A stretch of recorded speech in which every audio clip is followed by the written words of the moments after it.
What is the secret national treasure of marijuana? How will its existence turn the world upside down? And how is it a parallel to One Piece itself? Hello guys and welcome back to the Anime Ones, and today I am going to unravel the mysterious treasure of marijuana and turn the One Piece community upside down. But before my theory actually starts, I want to highlight the importance of real life scenarios portrayed in the fiction, from people to places to governments to buildings, and to top it all off, the real world events like genocide, slavery, racism, war, poverty, etc. I'm telling you all this because of the fact that it is relevant to my theory. Well, let's start off with the parallels between One Piece and the national treasure of marijuana. The existence of One Piece is meant for Joy Boy. Pirates pursue their dreams in hopes of becoming the king. They want to obtain the One Piece. The world has been waiting for 800 years. Now is the time for the dawn. But if it is the existence of One Piece for the pirates, then the national treasure of marijuana exists for the world government. They are a parallel to each other, with the same amount of significance that belongs to two different enemies. We have facts to prove the statement that they are in fact the different sides of the same coin. For that, we have to look at the statement from Whitebeard in the Marineford arc. He mentions how One Piece can turn the world upside down to its core. A similar statement was also delivered by Don Quixote do Flamengo during the Dressrosa arc while fighting against the Trafalgar Law, and we can make a little clearer picture regarding what this is all about, and both of the statement really points us towards the same direction, a treasure that can shake the world to its very core and of immense value and mystery that has been hidden in the shadow of the time. Well, let's look at the origins of this treasure and how they came to be. We all know about the existence of the ancient kingdom and the fact that they were immensely powerful.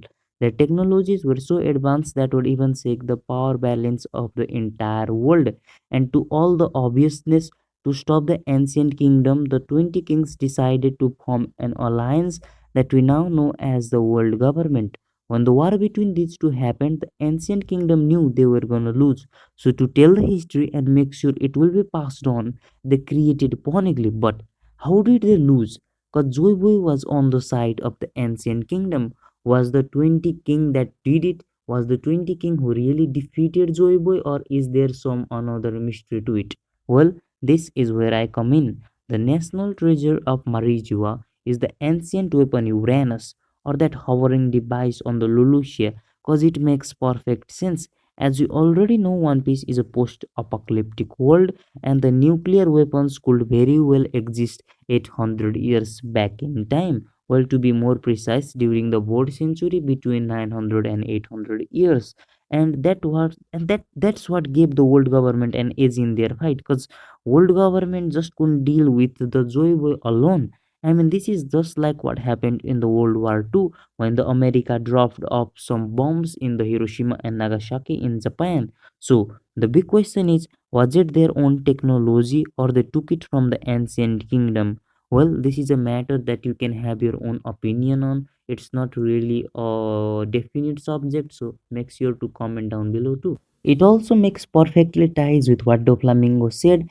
If he had Ope Ope no Mi, he would have controlled the national treasure of Marijoe and ruled the world, because it is just that powerful weapon. And even D.S. Barrel mentions how the previous owner was a special medical surgeon. So, if that guy did an eternal life surgery on someone, it will definitely be him, because who else is there? I mean, him has been there since the start of the Void century, and it makes perfect sense that Gorose asked him which light should be eradicated this time in the history, meaning she has been doing this for a long, long goddamn time. And the way she controlled the hovering device during Lulusia incident, it proves my theory that yes, this is the national treasure of Marizua. Just think about it. Immortality in controlling the device that literally eradicated the island from the face of the map of the world. And this is too big and crazy stuff, man. Just like what Doflamingo mentions, this can turn the world upside down. Well, that was my theory, but anyway, people have a lot of different opinions. Some say it's a devil fruit tree, but that is truly bullshit, because if it was a devil fruit tree, wouldn't they just regulate the flow of devil fruit? Wouldn't they just be controlling the entirety of the world? It would have been so easy. Wouldn't they just have made Nika from someone in the Navy? Won't it be too easy for them? So this theory is really bullshit.